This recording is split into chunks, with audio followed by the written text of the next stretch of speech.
Yeah, what up? It's your boy Rob, and welcome to yet another YouTube video done by me, of course. Let's get into it.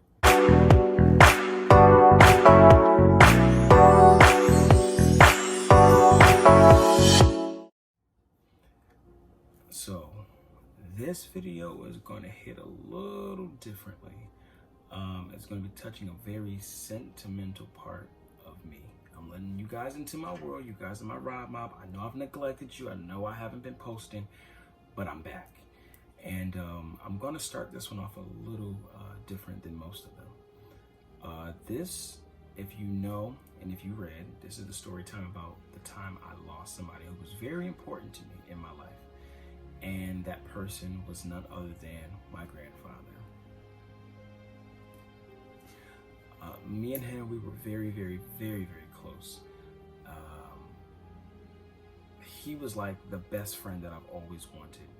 Everything that I did was with this guy. Everything that I was a part of was with this guy. I was like his little shadow. When I finally came to realize who he was in my life, I knew, like, I don't want to be around anybody else.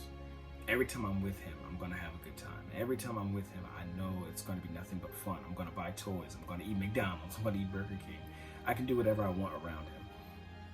And I had him in my life up until the age of 6.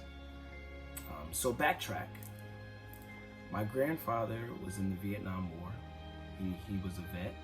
And then he just kind of, he always taught me to be a gentleman. He's the one who taught me how to dress. He's the one that taught me what it means to be a dapper man or a young man at the time. He taught me how to ride my first bike without training wheels. Now, funny story, he took my training wheels off and I cried like a baby, which most kids do because they feel like, okay, you want me to get hurt. But he was teaching me how to take the training wheels off and to be able to balance myself. And the first couple of times was rough because I did skin up my knee. I did skin up my chin, actually. Later on down the line, it taught me how to ride and balance. And I actually took that knowledge gave me, and I also took that knowledge that he instilled in me to this day. And it's caused me to balance my life out, not just on a bike, but just in being an adult, being a child, you know, and more to come. So when I turned 5, I started seeing something very, very different in him.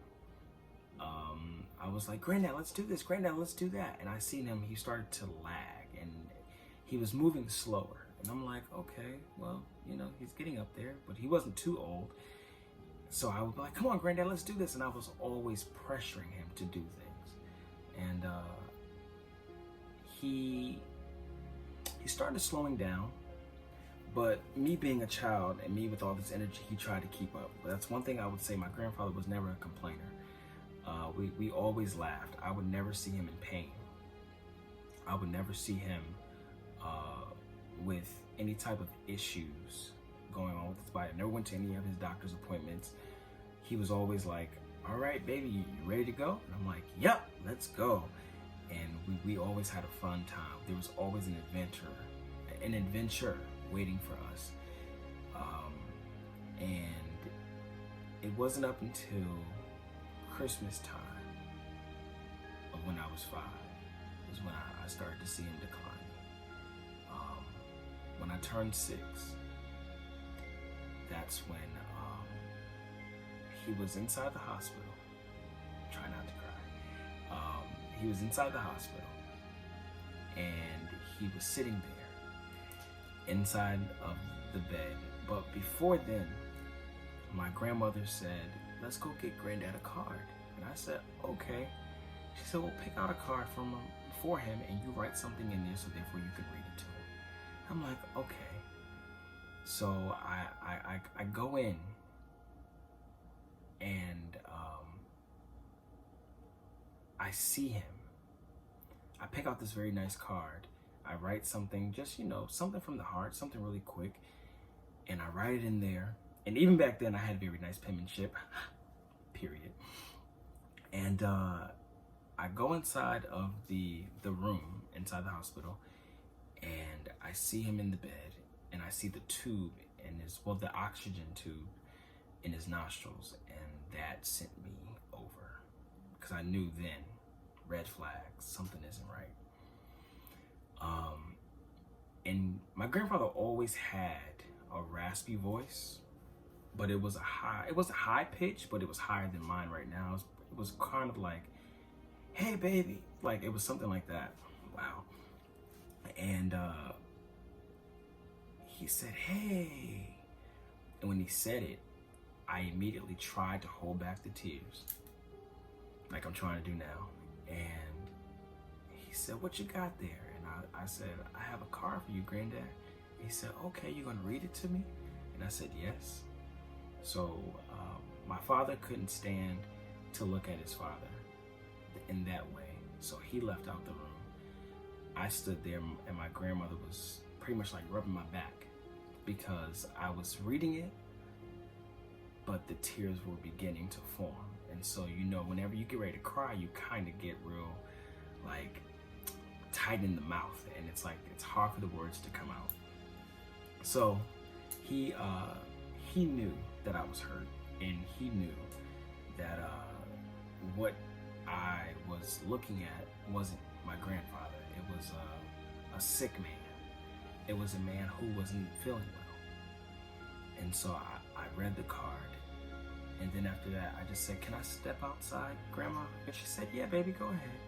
So she actually comes outside with me. She said, Granddad's gonna be fine. He's just, you know, he has a cold. And I said, okay. So that kind of made me feel better. And then there were days where I was trying to figure out, why can't I see Granddad? Now, every other weekend, I would go to my grandparents' house. Every other weekend, I would spend time with them. And they would come and get me. We would go to like Blockbuster and Hollywood Videos back in the day. That's when we had those things. And we would go, and I would get like either like a wrestling video or Power Rangers or something like that to watch over the weekend. And we would get like popcorn and stuff like that. But those weeks leading in to the new year, I didn't get a chance to see him because he was in and out of the hospital. But then we got a call, and the call said, hey, your grandfather is back at home. And I'm like, yes, finally. So I got my best friend back. I got my buddy back. Right after that, after that week that he was home, he began to decline, and it was at a point of no return. So then my mom gets a call. Now, mind you, I'm in my bedroom. My mom gets a call. I'm playing with toys or whatever. And she says, Robert. I said, yeah, Mom. She said, come here for a second. I said, okay. So I put my toys down. I run to her room. I said, yes. And she said, come sit with me. I'm like, okay. Like, not thinking anything of it. She says, come sit with me. So I sit with her, and she says, do you know why people die? I said, no, I don't. Now, at the time, like I said, at this very moment now, I'm 6. And she said, do you know why people die? I said, no. She said, well, they die because either they're tired or they're not feeling well, and there's really nothing else that we can do. And they go up to be with God. You remember God? I said, yeah. You know, I sing about him, and I go to church, so I know that. She said, well, Granddad is very, very sick. I said, yeah, I know. Grandma said that he just had a cold. She said, well, baby, no. Granddad did not have just a cold. Granddad had pneumonia. I said, okay. I said, but he's going to be fine, right? And she said, well, baby, no. Granddad passed. And when she said it, I was like, what? And she was like, yeah, Granddad passed. And I remember just leaning over to my mother, and I just bawled, and I cried. I cried so bad because I lost my best friend. Now, many people have friends of their age, but I felt like he was my best friend. I didn't care about an age. I didn't care about who he was. I just knew this person understands me. This person protects me. This person loves me. This person actually gets me. And I remember trying to understand it, trying to cope with it. And I went to school the very next day. And my mom had told my teachers, that my grandfather had passed and how close I was to him. And my classmates, one of my classmates in particular, his name is Marquise Aponte. If you're watching this, Marquise, still to this day, I appreciate you. He came up to me. We were in the library. He said, "I heard about your grandfather. Are you okay?" I said, "Yeah, I'm okay. Thank you." And he said, we're all here for you if you need us, Robert. And I said, "Thank you. I appreciate that, and I will remember that." After that, it was time for the funeral. And I walk in. My dad, I was actually downstairs using the bathroom.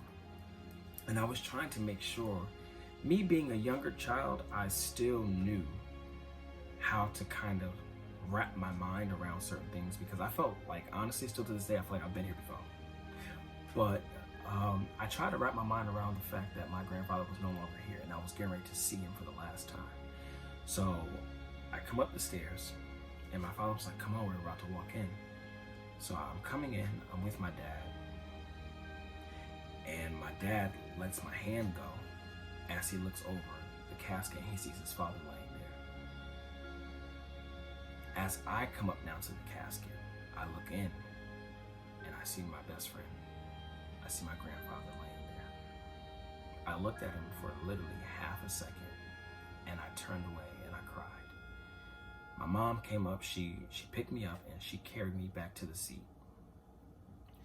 I see my grandmother sitting there, and she was really just pretty much numb to the whole thing, because that was the love of her life. And I sat there, I listened to the choir sing beautifully. They sung a song, still to this day, every time I hear it, I get emotional. The song is called "Everybody Will Be Happy, We'll Be Happy Over There. We will shout and sing His prayers. Everybody will be happy over there." And when I heard the song, even though I was only 6, I understood what they were talking about. They were talking about, once you get over to heaven, if you make it into heaven, there is no more crying. Everybody's going to be happy. Everybody's rejoicing. And I realized then my grandfather has made it over. Now, many people, I don't know if they've made it over or not, but that particular person, I knew he had made it over because of the life that he lived, the life that he exemplified while he was living in my eyes. I will never find a person to replace him. So that's why a lot of people do not know, but this tattoo here is a representation of my grandfather. And yeah, that's the person that I lost that was very, very close to me. And I know that everything that I do to this day makes him happy. There are some things that I'm pretty sure he'd be like, "No, Robert, now you know better. I did not teach you that." But for the most part, I know he's very proud of me. And actually, February 5th marked the day that he passed. And from that day on, my life has never been the same. But I know that even though it may not be the same, it's still for the better. Sometimes we can never understand why things happen the way that they do, but I know that when it happened, the way that it happened for a reason. So, to all of you out there, my Rob Mob, even the people who have not joined the Rob Mob yet. If you have somebody that you love, if you have somebody that you appreciate, do not wait until they're no longer here to tell them how you feel. Even while I was 5 and 6, I still told my grandfather how I felt about him. I told him that he was my best friend. I told him that I loved him. I told him that I appreciated him. And I want to encourage you all to now do the same to the people who are still living. Tell them that you love them. Tell them that you appreciate them. That's all I had to really say. I appreciate you guys listening to me. I appreciate you guys taking this journey with me, because it's not easy to talk about this.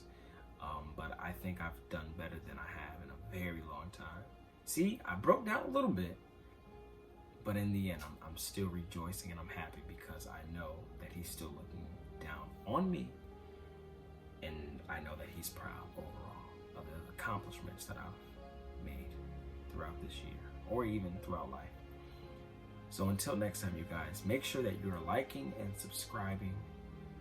There are going to be more story times to come. Until next time, I love you, but God loves you best.